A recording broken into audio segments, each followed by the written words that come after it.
c'est bien ça. Du coup, j'en ai pas mis. Petit, il s'en foutait que j'aime pas ça, il m'en servait même plus que les autres. Pour que t'apprennes à manger de tout, tu fais toujours le difficile. Je ne pouvais pas quitter la table avant que l'assiette soit vide. Parfois, discrètement, quand il était plongé dans le JT, j'attrapais des petits bouts avec la main et je les jetais sous la table. Le chien était ravi de m'aider à devenir le fils modèle. Mais le chien est mort. J'ai dû trouver d'autres techniques. Je mettais des patates dans mes poches et je disais il manque le poivre. J'allais dans la cuisine le chercher, j'ouvrais la poubelle, je soulevais des choses pour pas que ce soit visible. Et j'y enterrais les pauvres patates. Un jour, je l'ai trouvé. Pas malin le gamin. Le poivre, les toilettes, mon verre est sale, il faut que j'en prenne un autre. Il a compris mon petit jeu et a rajouté une montagne de pommes de terre dans mon assiette. J'ai mangé lentement en pleurant. J'ai terminé le déjeuner une heure avant qu'on dîne. Il est resté assis en bout de table tout l'après-midi pour me surveiller. Pardon, lire ça me fait bailler. Bien haute. Aujourd'hui, quand je le vois, plus de patates. Il fait attention et je trouve ça mignon. Il se plie en quatre pour que je me sente le mieux possible et souvent ça creuse mon malaise autant que ça me touche. Comme un patron de bar qui fait trop d'efforts pour fidéliser sa clientèle parce qu'il n'y a pas grand monde en ce moment. J'oscille entre l'envie de fuir et celle de me rapprocher quand je suis seule avec lui. Le train vient de partir, je suis bourrée, j'espère que je ne vais pas me sentir mal. J'ai 1h15 pour dessouler, ça devrait le faire. Je bois peu. Il ne m'a fallu que 3 verres de vin pour être tout chaud du front. Je perds. Je ne sais pas si c'est volontaire l'alcool avant d'aller voir mon père. Je vais redevenir le fils, le prince, peut-être que ça se feste. J'arrive. Le quai. Le silence de la campagne. Il m'attend devant la gare. Lui aussi était en avance. Dans la voiture, peu de mots comme toujours. Ça va bien? Oui, et toi? Oui. Pas trop long trajet? Non. Plus rien. 15 minutes de rien. On est habitué, c'est même pas gênant. Même pas besoin de mettre la radio pour combler le vide avec du...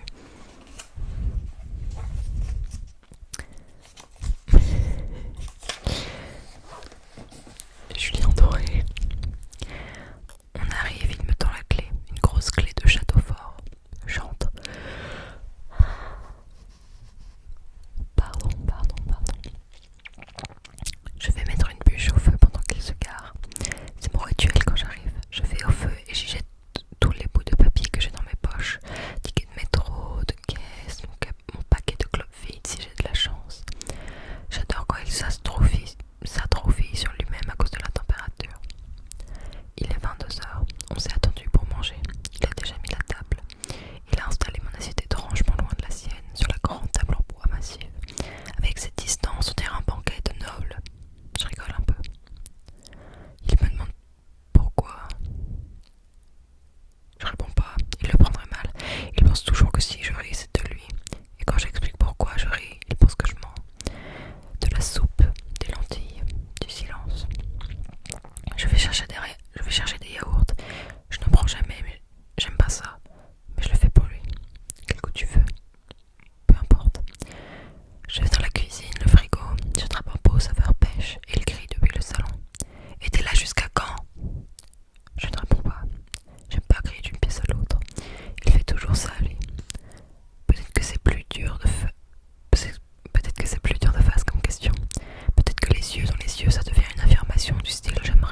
bien comme ça.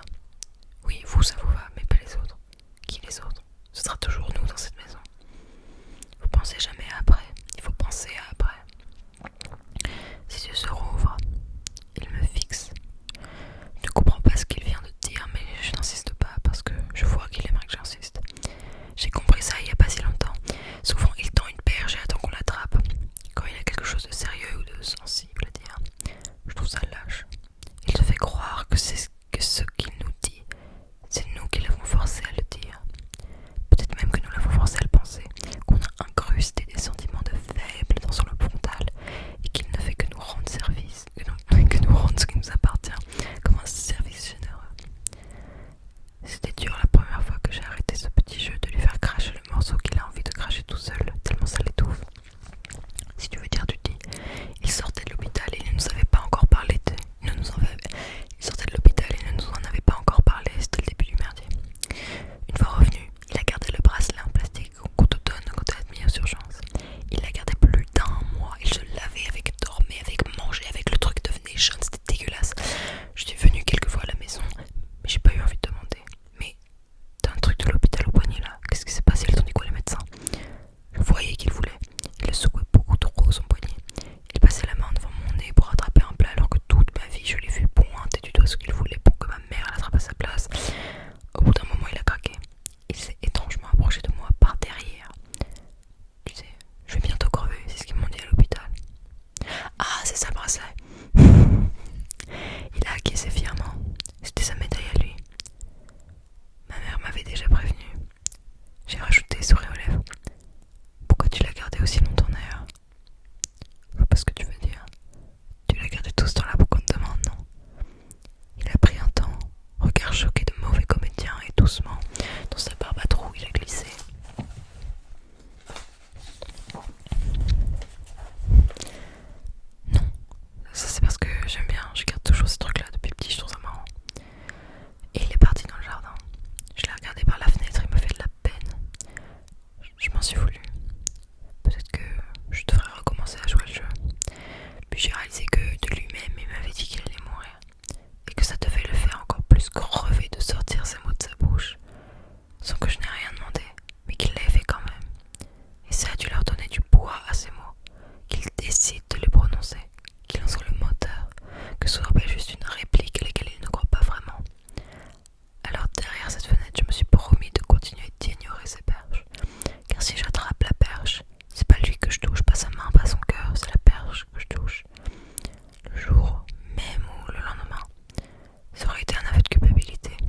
couiner dans son panier. C'est triste à mourir de le voir comme ça. Ce serait plus simple pour tout le monde s'il acceptait de crever. Ce que je laisse dans mon assiette, un petit toast, de la couenne, un peu de sauce, ça va sûrement finir à la poubelle. Je pars en silence pour ma petite maison. Il fait trop chaud parce que je gère mal le poil, soit trop froid parce que je gère mal le poil. Avec lui c'est pareil, trop chaud ou trop froid. Soit c'est détendu et fluide, soit ça bloque total et on sent le malaise qui nous étouffe.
Et